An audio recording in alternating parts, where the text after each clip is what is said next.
Veľkosť súčiniteľa adhézie trenia závisí. Adhézia to je v podstate prilnavosť pneumatiky k vozovke. Za A výlučne od povrchu vozovky, za B na druhu povrchu a stave vozovky a pneumatík a do istej miery aj od rýchlosti jazdy, za C od kategórie motorového vozidla. C vylúčime, pretože tam sa jedná o tú pneumatiku a nie o to, aké je to auto. Ačko čiastočne pravda od povrchu vozovky, čiže to znamená, keď bude mokrá cesta, tak tá pneumatika nebude držať na tej ceste tak dobre ako na suchej. Takže správna odpoveď na druhu povrchu a stave vozovky, čiže keď bude hladký ten asfalt, tak tá pneumatika nebude na ňom tak držať, ako keď robia taký drsný niekedy v zákrutách.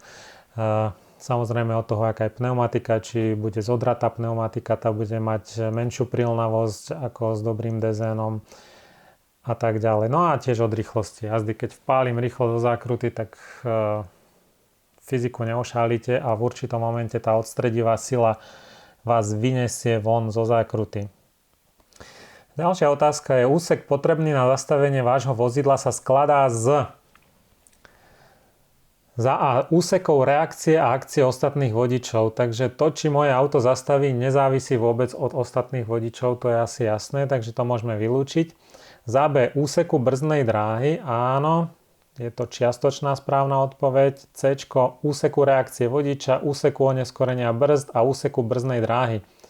To znamená, že keď sa vyskytne nejaká taká situácia prekvapivá, hlavne najskôr je reakcia vodiča, čiže chvíľku, pol sekundy alebo sekundu trvá, kým ja si vôbec uvedomím, že musím brzdiť.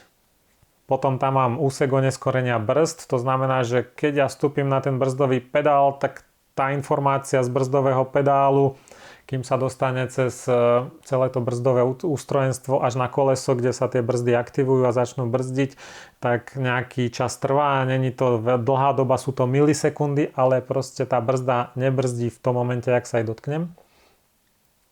No a samozrejme úsek brzdnej dráhy. Čiže čím rýchlejšie idem, tým dlhšiu brzdnú dráhu mám. Takže to, na akom úseku moje vozidlo zastaví, závisí teda od toho, ako rýchlo reagujem, od toho, aké mám dobré brzdy a od toho, ako idem rýchlo, čiže koľko budem musieť metrov brzdiť. Takže správna odpoveď C. Do základných pravidiel bezpečnej jazdy patrí za A dodržiavanie bezpečnej vzdialenosti medzi vozidlami, za B, to vyzerá ako správna odpoveď, že? To Ačko. Dobre, Cčko môžeme vylúčiť, je to neakcelerujte prudko. Väčšinou to nie je nebezpečné, sú situácie, kedy to môže byť nebezpečné, ale teraz to není správna odpoveď. No a mám dve odpovede za A a za B, začínajú rovnako. Dodržiavanie bezpečnej vzdialenosti medzi vozidlami. V tom Bčku to neplatí pri obchádzaní, predchádzaní a súbežnej jazde. To by vás mohlo pomýliť. Tú bezpečnú vzdialenosť treba dodržiavať aj pri tom obchádzaní, predchádzaní a súbežnej jazde. Poďme si vysvetliť, čo sú to tie pojmy vlastne. Obchádzanie, keď mám nejakú prekážku na ceste, vysypaný štrk alebo práce na ceste, obchádzam to. Keď mám odparkované auta, obchádzam ich. Čiže obchádzanie je vtedy, keď sa proste tá prekážka nehýbe. Predchádzanie, to už keď sa mi tie auta hýbu a ja ich začnem, v podstate ich obchádzam takisto, ale pri definícii v zákone sa to volá predchádzanie. Keď obchádzam niečo, čo sa hýbe, tak už sa to volá, že predchádzanie. A súbežná jazda, keď bude mať dva pruhy rovnakým smerom jazdné a bude toľko aut, že proste pôjdeme súvislo vedľa seba, že nemôžeme sa ani predbiehať, lebo je taká kolóna, to sa volá súbežná jazda. No ale aj pri tejto súbežnej jazde od toho auta predo mňou ja potrebujem mať bezpečnú vzdialenosť. Lebo inak môžem do neho naraziť, keď prudko zabrzdí. Takže aj keď Bčko vyzerá ako správna odpoveď, nie je, pretože ja tú bezpečnú vzdialenosť musím dodržiavať aj pri obchádzaní, predchádzaní a súbežnej jazde. Takže správna odpoveď je Ačko.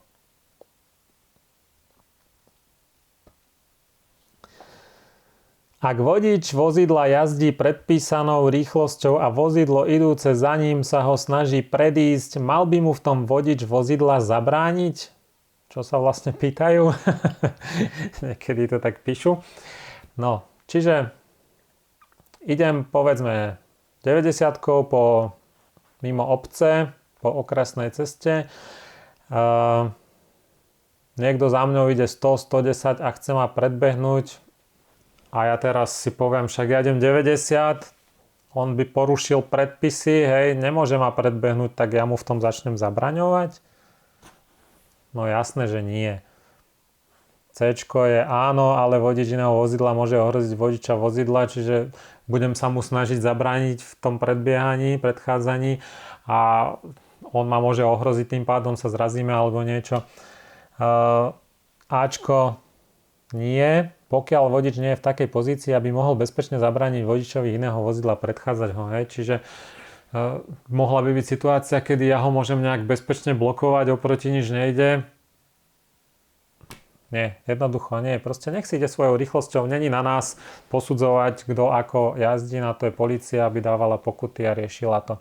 Takže keď on pôjde 150 a bude mať chcieť predbehnúť, tak ja mu v tom nesmiem brániť. Najčastejšou príčinou reťazových havárií je... Čo je to reťazová havária? Reťazová havária je, pôjde kolona aut za sebou a prvé prudko zabrzdí a druhé doňho narazí, tretie doňho narazí, štvrté doňho narazí. Lebo? Prečo do nich narazili?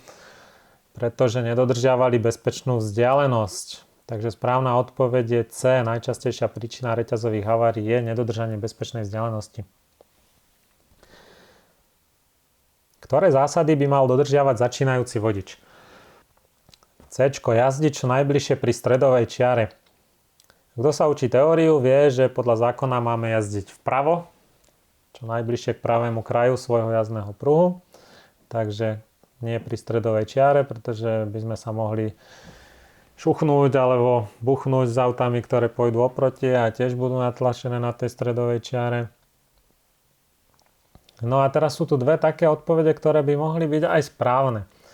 Na krátke vzdialenosti jazdiť vždy s rodičom, to je to Bčko, alebo zo začiatku voliť krátke a jednoduché trasy, ktoré pozná. Jazdiť s rodičom není zlé na začiatku, pretože on mi môže poradiť, povedať na čo si mám dať pozor a tak. Tu, keď sa človek logicky nad tým zamyslí, tak táto odpoveď by mohla byť správna, ale diskvalifikuje ju to slovíčko krátke, na krátke vzdialenosti. Čiže áno, ja by som mal s rodičom chodiť na krátke vzdialenosti a na dlhú už nie. Takže keď už s tým rodičom jazdiť, tak aj na krátke, aj na dlhé. Takže tuto vylúčime odpoveď a zostane nám zo začiatku voliť krátke a jednoduché trasy, ktoré pozná. Takže kaďal už ste s niekým išiel, alebo ste jazdili v autoškole, tak v pohode prejdete, pretože už to máte zjazdené, už viete, na čo si máte dávať pozor. Takže kým sa rozjazdíte, tak to dáva zmysel, že zo začiatku voliť krátke a jednoduché trasy, ktoré poznáte. Poďme ďalej. Za zhoršených poveternostných podmienok, čo je dážď, sneh, mlá, ľad, platí zásada. Jazdiť maximálnou povolenou rýchlosťou Bčko, to asi vylúčime, že? Lebo keď bude ľad, sneh a všetko sa to šmíka, tak rýchlo jazdiť není dobrý nápad, pretože môžem dostať šmík. No a teraz mi zostalo Ačko a Cčko. Za A. Znížiť rýchlosť jazdy tak, aby ste boli schopní bezpečne zastaviť vozidlo. To dáva zmysel, že? Čiže čím šmiklavejšia je tá cesta, tak tým jazdiť pomalšie, aby som dokázal bezpečne zastaviť. No a to Cčko, jazdiť vždy za druhým vozidlom, to je tiež taká šalamúnska odpoveď, pretože to není vôbec zlý nápad.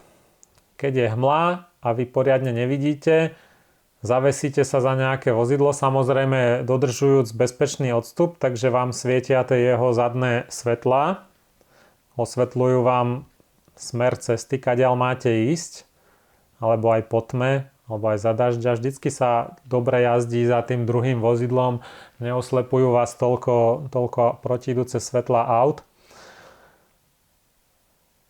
No, ale už som povedal asi v prvej časti tejto mojej série, že keď neviete správnu odpoveď, tak skúste vybrať tú najbezpečnejšiu. Sú to otázky zo zásad bezpečnej jazdy. Čiže mám jazdiť bezpečne, tak vybrať tú najbezpečnejšiu možnosť. Čiže áno, jazdiť za druhým vozidlom je plus pre bezpečnosť, lebo mi osvetľuje cestu. Ak teda on nevyletí niekde a ja za ním. No, ale znížiť rýchlosť jazdy tak, aby ste boli schopní bezpečne zastaviť vozidlo. Povedzme si to tak, keď pôjdete za tým druhým vozidlom, čo by mohla byť dobrá odpoveď, a on pôjde príliš rýchlo počas tej hmly a niekam to napáli, tak vy to napálite za ním takisto, lebo ste išli moc rýchlo. Ale správna odpoveď za A hovorí znížiť rýchlosť jazdy tak, aby ste boli bezpečne schopní zastaviť vozidlo. Takže nech je povrch akýkoľvek, prispôsobíte sa, adaptujete sa, jazdíte tak, aby ste bezpečne vedeli zastaviť, samozrejme držať tie odstupy od aut pred sebou, to tu stále omielajú. Je to tak. Mám také videá o dodržiavaní bezpečnej vzdialenosti a o jednej také nepríjemnej havárke, ktorá sa stala v Čechách na diaľnici. Kľudne si to pozrite, link na tieto videá dám aj pod video. No a samozrejme zase bezpečná vzdialenosť vozidel idúcich za sebou závisí od za A ich rýchlosti, B periférneho videnia, C skúsenosti vodiča. Periférne videnie, keď pozerám pred seba, mi moc akože nepomôže, takže to vylúčime. No a zostáva mi za A od rýchlosti vozidla a za B skúsenosti vodiča. Zase aj C by sa dala použiť, lebo skúsený vodič vie rýchlejšie zabrzdiť ako ten vodič začiatočník alebo ten, ktorý nedáva pozor alebo nemá toľko skúseností. No ale správna odpoveď závisí od rýchlosti, pretože čím rýchlejšie pôjdem, tým väčší odstup potrebujem mať od toho auta pred sebou. V zákone sa hovorí, že bezpečný odstup má byť taký na diaľnici 2 sekundy od vozidla idúceho pred vami. No a mimo diaľnice to nedefinuje ten zákon, ale hovorí sa zase v zákone, že mám jazdiť tak, aby som dokázal bezpečne zastaviť na vzdialenosť, ktorú vidím. Takže keď vidím, že mám prekážku pred sebou, auto, zákrutu a podobne, niečo také, tak musím byť schopný zastaviť na tú vzdialenosť, ktorú vidím. Takže správna odpoveď závisí od rýchlosti vozidla. Dobre, máme za sebou druhú časť. Budem sa tešiť pri tretej časti. Majte sa pekne, nech sa darí na skúškach, tí, čo idete.